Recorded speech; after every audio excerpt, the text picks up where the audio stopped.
Captain Shiv Kumar के बयान को तोड़ मरोड़ कर पेश कर रहे हैं आप। अनुमा जी बोलिए। नमस्कार।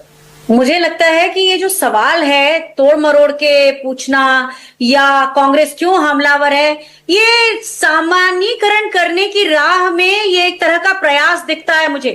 नहीं तो अगर मीडिया अपने रॉ पर होता, जो सही तरीके से होता, तो ये सवाल सरकार पे पूछता कि सरकार ने छिपाया क्यों।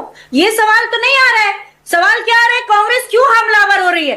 अरे आप मानक जी, दुर्भाग्य यह है कि आप सिर्फ जहाज के गिरने की तरफ देख रहे हैं। मैं पायलट के बारे में सोच रही हूं। आप सोच सकते हैं कि अगर कुछ जहाज गिरे तो क्या सारे पायलट इजेक्ट हो गए? क्या भारती जी के जो एयर मार्शल भारती के स्टेटमेंट को हम ये माने हमारे सारे पायलट सुरक्षित है का अर्थ क्या माने हम कि सारे पायलट सुरक्षित हैं? और जो वायुसेना के अंदर ग्रेप वाइन चल रही है उसका क्या? मैं समझती हूँ सवाल होना चाहिए कि सरकार ने एक तरफ सिंदूर का सौदा क्यों किया, दूसरा सरकार ने देश के लोगों से, क्योंकि अगर पायलट की मौत को छुपाया है आपने, तो ये तो देश की जनता के साथ, देश के साथ सबसे बड़ा देशद्रोह है कि आपने एक शहीद की शहादत को छुपाने की कोशिश की। सवाल ये होना चाहिए। मैं आपके प्रोग्राम में आपको सवाल नहीं सिखाऊंगी, लेकिन इतना बड़ा मुद्दा, उसको इतना नॉर्मलाइज करने के लिए इस तरह का सवाल कांग्रेस क्यों हमलावर हो रही है? क्या हम में से यहाँ जितने भी लोग बैठे हैं जो वर्दी वाले रहे हैं, क्या खून नहीं खोलेगा उनका? चाहे मैं जनरल संजय कुलकर्णी हो, चाहे जेनी सर हो, मैं सबसे पूछती हूँ, राजनीति को एक तरफ रखिए, लेकिन 5 या 4 या 3 जहाज या कुछ जहाज, इसका क्या मतलब होता है? इसका मतलब क्या होता है कि हमारे देश की सेनाएं राजनीतिक लोगों के चक्कर में अपना नुकसान कराती रहे। एक तरफ हमारे विदेश मंत्री कहते हैं कि हमने पाकिस्तान को पहले बता दिया था एट द स्टार्ट, और दूसरी तरफ यहां हमें पता चलता है कि हमारे कुछ जहाज जा रहे हैं जो बार बार विदेशों की धरती पे बताया जा रहा है। यहां की धरती पर हमारी सरकार क्यों नहीं बोलती? अरे पहलगाम की जो क्रूर हत्याएं हुई थी, उसके बाद अगर हमारी सेना का कुछ नुकसान भी होता तो देश उसको नुकसान की तरह नहीं लेता है। सेनाओं के ऊपर कोई सवाल नहीं होता, कभी नहीं हुआ। लेकिन यह सवाल जरूर होगा कि अगर हमारे कुछ जहाज आज तक नहीं बताए जाए कि कितने, कोई कहता है 3 राफेल, कोई कहता है 2 राफेल, कुछ लोग बताते हैं भटिंडा से वहां से डिब्रीज उठाई गई। आपका सवाल समझ में नहीं आया। शर्मिंदा हूं इस सवाल को देख के कि कांग्रेस क्यों नाराज है। अरे आपको होना चाहिए नाराज, एक पत्रकार को नाराज होना चाहिए, एक फौजी को होना चाहिए कि हमारे उस पायलट का क्या हुआ। क्या हमारे सारे पायलट, वो जितने भी जहाज अगर गिरे हैं, जिसके बारे में खुलासा कभी चौहान सर वहां जाके करते हैं शंग्रीला में डायलॉग्स में, और कभी यहाँ पर ये जकार्ता में होता है। ये सवाल होना चाहिए सरकार से। सरकार अनुमा जी सरकार से सवाल नहीं होना चाहिए। ये सवाल पूछिए सरकार से कि आज तक क्यों नहीं बताया, क्या हमारे किसी पायलट की शहादत हुई है? अगर ये शहादत नहीं बताएंगे तो ये सबसे बड़ा देशद्रोह है, प्रूवन देशद्रोह है। और जो लोग कहते थे 400 पार इसलिए दे दो क्योंकि हमको पीओके लेना है, मौका आया तो था, फिर क्यों नहीं लिया? क्यों सिंदूर का सौदा कर लिया राष्ट्रपति ट्रंप के कहने पर? क्यों किया? 20 बार वो बता रहे हैं। तो ये सवाल उधर पूछिए, ये सवाल कांग्रेस की तरफ नहीं आना चाहिए। जो कांग्रेस की तरफ इसमें सवाल उठाएगा, सत्ता को नहीं पूछेगा, वो देशद्रोही, उसे मानूंगी मैं, क्योंकि ये कोई तरीका नहीं होता। यहाँ राजनीति नहीं हो रही है। जहाज गिरना मतलब मशीन गिर गई है क्या? उसमें इंसान होता है, उसके बारे में कौन बात करेगा? उसके बारे में बात करिए। मेरी वायुसेना के लोगों के बारे में बात करिए। शर्मिंदा हूं मैं, मानव जी, ये सवाल नहीं होना चाहिए और सरकार को खुद सामने आके बताना चाहिए। सरकार केवल चुनावों की आड़ में ये ना करे कि विदेशों की धरती से ये बातें आए। ये धरती भारत की है, यहाँ ये सरकार को। ओके अनुमा जी, ओके, आप खुद एक आर्म्ड फोर्सेस से रिटायर्ड हैं। आप मुझे बोलने का मौका तो दीजिए। मैं आपका गुस्सा समझ सकता हूँ, अब मुझे बोलने का मौका दीजिए ना, मुझे सबको सुनना पड़ेगा ना। आपका प्रोग्राम है, सुनूंगी मैं, लेकिन मेरी भारतीय वायुसेना है, 25 साल मैंने वर्दी पहनी है। क्या तमाशा है कि कांग्रेस क्यों नाराज है? आप नाराज होइए, आपको देखना चाहती हूँ इस बात में, आपका खून उबलना चाहिए। पूछ लेते हैं, चलिए शुरू कर लेते हैं। बात मुझे कहने दीजिए, पहले कहिए और फिर मुझे ये भी बताइएगा अनुमा जी, शुरुआत में यही बताइएगा, आपको अगर आर्मी पर यकीन है, एयरफोर्स पर यकीन है, नेवी पर यकीन है, तो जब वो कह रहे हैं कोई पायलट शहीद नहीं हुआ, आपको मान लेना चाहिए। मुझे उस भारतीय जनता पार्टी पर एक ढेले का भरोसा नहीं है जिसने एडमिरल विष्णु भागवत को सैक किया था। मुझे उस भारतीय जनता पार्टी में एक ढेले का यकीन नहीं है जिसने पूरी सेनाओं में वरिष्ठता के क्रम तोड़ते हुए चीफ के पद के और अपने मर्जी के लोगों को बिठाया। वे सबके सब योग्य है, लेकिन उसमें वरीयता का क्रम टूटा है। इंडियन एयरफोर्स उसमें टूटा है, तो मुझे उस भारतीय जनता पार्टी पे भरोसा नहीं है। नहीं, Bharatiya Janata party press conference नहीं कर रही थी अनुमा जी। हमारे डीजी, तीनों डीजी बैठ के प्रेस कॉन्फ्रेंस कर रहे थे, उन्होंने कहा कि कोई पायलट शहीद नहीं हुआ। देखिए, तीनों डीजी ने, एयर मार्शल भारती ने बहुत साफ कहा कि इसमें नुकसान हुआ है, पर वो लेकिन पायलट घर आ गए सारे, ये भी कहा था, और हमने मान लिया वो इनसिग्निफिकेंट है। हाँ। लेकिन ये विदेशों की धरती पे बार बार हमारे लोग जाके कह रहे, विदेश वाले नहीं, हमारे लोग, हमारे सीडीएस ने विदेश की धरती पे कहा कि ये इसलिए हुआ कि ये फैसला राजनीतिक था। ये रक्षा जो सेवा में लोग हैं, जो उसके विशेषज्ञ हैं, ये उनके द्वारा लिया गया फैसला नहीं था। ये राजनीतिज्ञों का फैसला था, जिन्होंने रक्षा मामले में अपने अज्ञान को प्रदर्शित करते हुए, जैसा वो इसके पहले भी कर चुके हैं। पहले जब उन्होंने बालाकोट किया था, तब भी भारत का नुकसान हुआ था। हमारा एक विमान पाकिस्तान में गिरा था, एक पायलट पकड़ा गया था, और भारत में हमारी मिसाइल से हमारा एक हेलीकॉप्टर उड़ गया था, जिसमें 6-7 हमारे बहुत जरूरी लोग शिकार हो गए। तो उस बार भी यही हुआ। लेकिन हम इतना ढोल बजाते हैं इस मीडिया के, झूठे मीडिया के जरिए, और इतना झूठ फैला देते हैं कि सच उसमें दब के खत्म हो जाता है, और दुनिया ये सब सच को जानती है। तो हमारी कोई इमेज अब दुनिया में नहीं है। पूरी दुनिया में हम मजाक के पात्र बन चुके हैं, और इसी तरह के फैसलों से हो रहे हैं।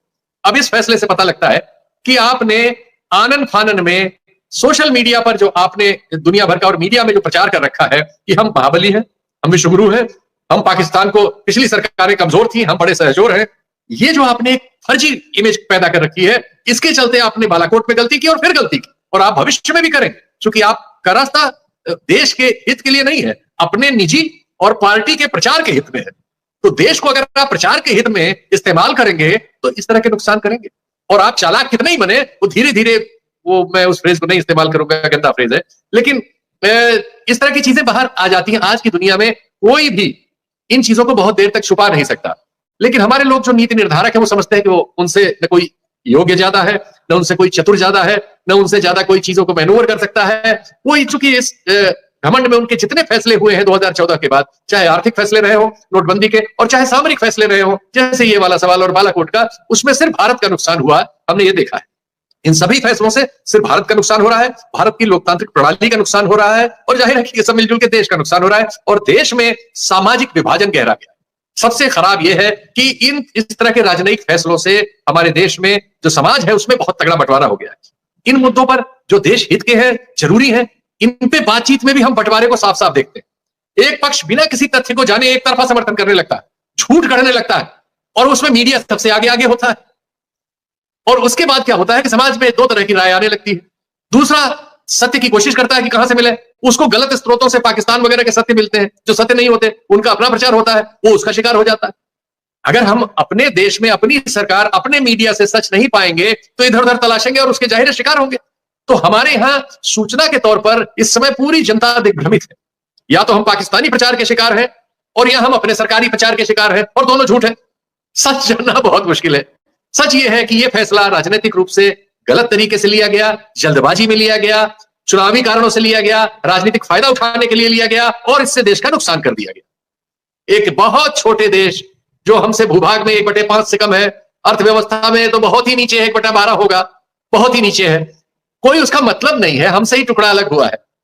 हम अगर समझदारी से अपने सारे काम को, जैसे करने की पहले कोशिशें हुई हैं, इसके पहले के देश के नेताओं ने कोई वो ना समझे, कमजोर और डरपोक और ये नहीं था, और ये महाबली नहीं है। इसमें प्रधानमंत्री की कुश्ती नहीं होती दूसरे प्रधानमंत्री से, इसमें देश की सामरिक ताकत की परीक्षा होती है, जिसकी आखिरी चीज है वो युद्ध। एकदम हमेशा सभ्य समाज इसी तर्क पर आता है, आखिर में युद्ध आखिरी चीज है, अंत में आपको बात ही करनी पड़ती है। इसमें भी तो यही हुआ, अमेरिका के डांटने से आप विड्रॉ हो गए। क्या है, आप मजाक के पात्र बने हुए सारी दुनिया। आप पहले आपने ये कहा कि हम साहब उनके उन ठिकानों पर नहीं, सैनिक ठिकानों पर हमला नहीं करेंगे, आतंकवादी ठिकानों पर करेंगे। अगर कल हमारे खिलाफ कनाडा में एक केस है, हमारे खिलाफ अमेरिका में एक केस है, ये केस जो है इस बारे में है कि हमने उनके देश की सीमा में कोई ऐसी कार्रवाई की जिसको आपराधिक कहा जाता है, हिंसक कार्रवाई थी, एक जगह तो एक व्यक्ति के मारने की। इसके जवाब में कनाडा अगर भारत में कहेगा हम आतंकवादी ठिकाने पर जिसको गलत समझता है हमला करेगा, तो भारत क्या करेगा? भारत कनाडा को हमला करने देगा? तो ये आपने क्या सोच लिया? पाकिस्तान पे आप हमला करेंगे, पाकिस्तान हलवा है कि आप खा जाएंगे? आप इजराइल है, वो फिलिस्तीन है क्या? भाई ये बात समझिए ठंडे दिमाग से।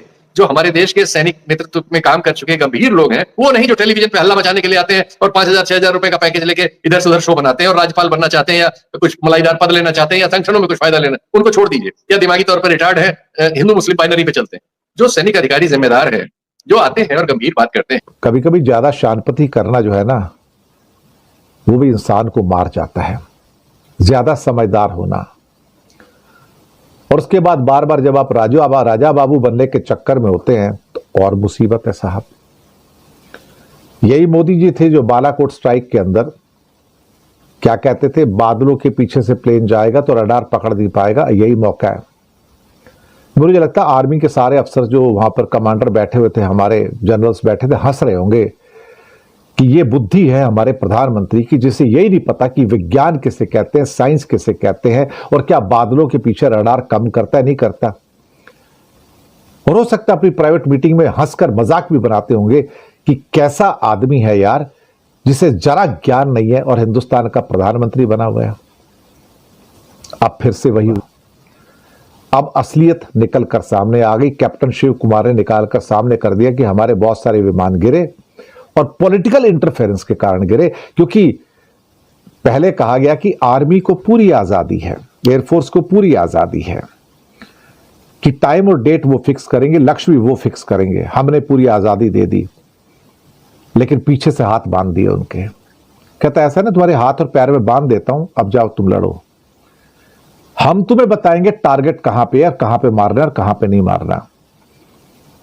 अब क्या थे, राजा बाबू हैं, एयरफोर्स के पायलट की यूनिफॉर्म में फोटो खिंचा के अपने बड़े बड़े पोस्टर लगवा देते हैं। तो इनको यह लग गया कि भैया ये एयरफोर्स के चीफ एपी सिंह बन गए हैं और इनको सब कुछ आता है, ये एयरफोर्स वालों को बताएंगे कि क्या करना है क्या नहीं करना। बेचारे एयरफोर्स वाले मरता क्या ना करता, उसके कहने पे चल पड़े मोदी जी के, और 5-6 प्लेन गवा दिए।